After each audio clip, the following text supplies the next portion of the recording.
Well, both data controllers and data processors, when they're subject to GDPR, will need to keep a data processing register or internal records of their processing activities. Call it your internal data bookkeeping. This is a new obligation under GDPR and replaces the obligation under the old legislation to notify your data processing activities to the authorities. Well, in theory there is. The exception is so limited that in practice most SMEs will nevertheless be required to have a register. For example, if they're systematically processing their electronic personnel files or a customer database.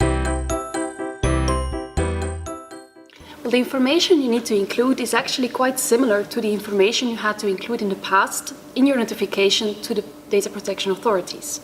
You have to state your identity, your contact details as a data controller or processor, the types of data you're processing, the individuals concerned, the purposes for which you will be using the data, whether you will be transferring the personal data to third parties, to other countries, how long you will be keeping the data, and a general description of the technical and organizational security measures that you're taking.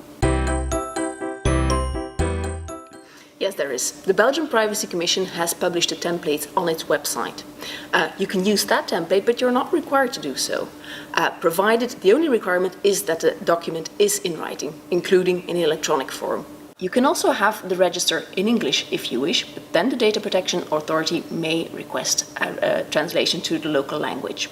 Now, the template provided by the Belgian Privacy Commission is very extensive and it includes a number of fields which are not strictly required under the GDPR.